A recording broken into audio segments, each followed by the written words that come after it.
Welcome to Reclaiming Me, a trauma-informed podcast helping women with complex PTSD heal the lasting impact of childhood attachment wounds from parents and caregivers, so you can finally release people-pleasing and perfectionism and learn to trust in relationships, beginning with the one you have with yourself. I'm your host, Cindy Payne, therapist, trauma specialist, and a woman who has walked this path both personally and professionally. Hey everybody, welcome back to this week's Midweek Reframe. On Monday's full-length episode, we explored why disappointing others can feel destabilizing, especially for women with complex PTSD. And if you haven't listened to episode 92, you're going to want to go back and listen to that because we really got into the details of how early attachment experiences train our nervous systems to scan for threat. We looked at the fawn or appeasement response, thanks to insights from Pete Walker and Ingrid Clayton, how we learn to over-accommodate to protect connection. And we talked about the zoom out tool, which is a tool that we can use to pause and widen our perspective to see alternative interpretations and expand our choices.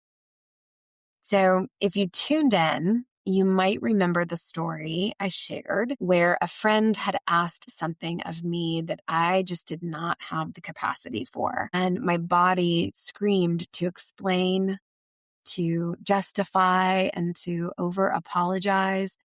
But instead, because I've been doing this work now for quite some time, I paused and said, I can't take this on right now. And I survived the moment. I actually survived it. That small intervention was capacity building in real time. And today, we're going to focus explicitly on that phrase. I can't take this on right now. And see it as a continuation of the work we started in the last episode 92. So let's dive in. So some key takeaways for today's mini episode. Number 1, saying I can't take this on right now is a boundary. It is not a rejection, even though that's what our bodies learned maybe way back when. And it is also a next step after practicing zoom out and tolerating discomfort. The second takeaway for today is that over-explaining is just a reflex. That's all it is. It's just a nervous system reflex, often rooted in fawning. Pausing and using concise language really can help interrupt that pattern when we feel like we're going to move into over-explaining mode. And number 3, each time you use the phrase, I can't take this on right now, what you do is you actually expand your choice. You strengthen your self-trust and you reinforce lessons from the deep dive episode on Monday about regulating the nervous system and tolerating relational tension. So let's get into part 1. I want to connect it back again to Monday's full-length episode. And again, if you tuned in to episode 92, you'll remember that we discussed the nervous system's hyper alert response to perceived relational threat. And we talked about this adaptive strategy, fawning, and how it's different from just what we've heard as people pleasing. It is not a flaw. It is shaped by our early environments. And we really dove into that zoom out tool and talked about how it really allows us to see disappointment as not the equivalent of danger. Rather, it creates space to respond instead of react. So saying I can't take this on right now is an applied micro practice of these principles.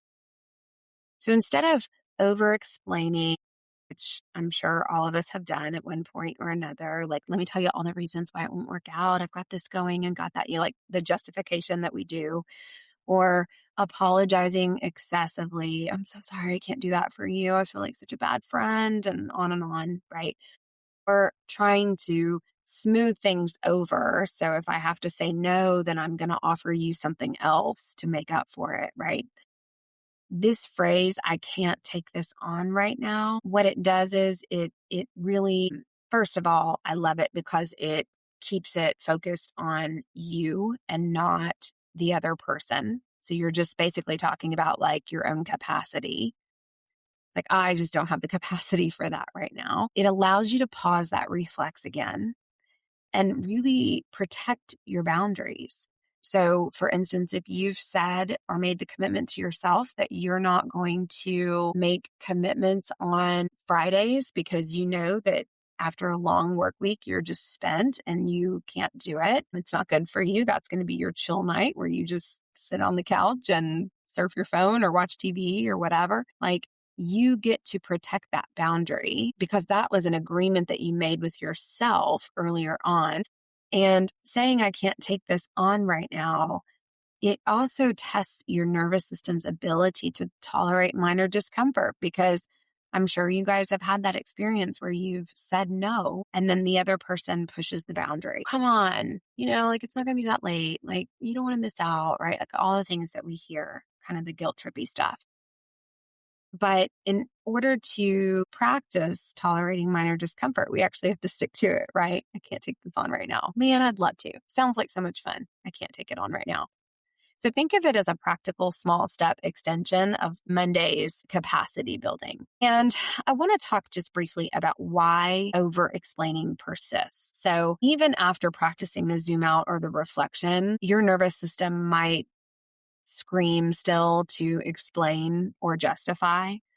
Like, we might respond with, I can't take this on right now, and then kind of have that knee jerk reaction to follow up with like, and let me tell you why. But again, over explaining it's just simply a fawn reflex in action. Ingrid Clayton, who wrote the book Fawning, she emphasizes that, again, this is a survival alignment strategy. And what that means is that your body at one point in time learned to prioritize the comfort of others above your own needs. And so in order to stay in alignment and survive, quite literally, to stay attached to this person, you had to prioritize their comfort because you didn't have another option at that point in time.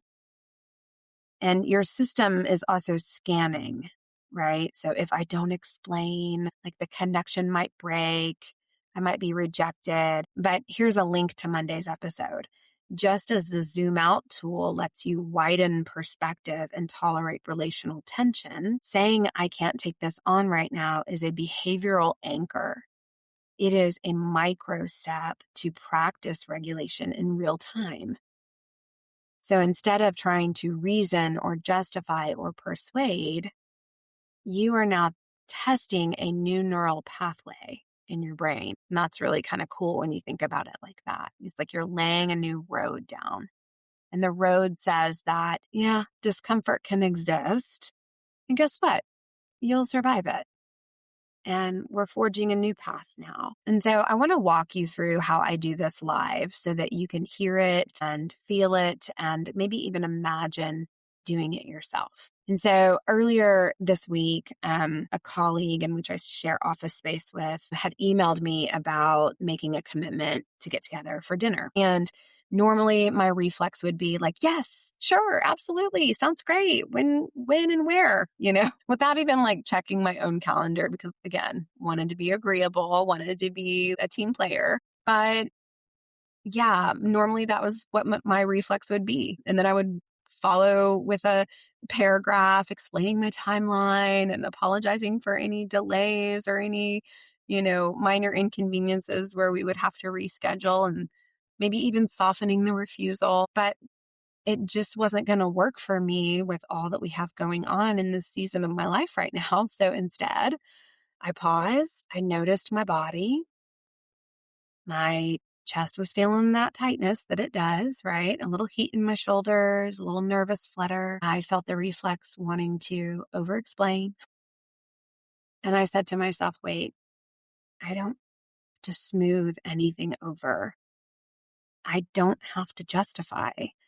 I only need to be clear. And then I typed my response. Sounds like a lot of fun. I can't take this on right now.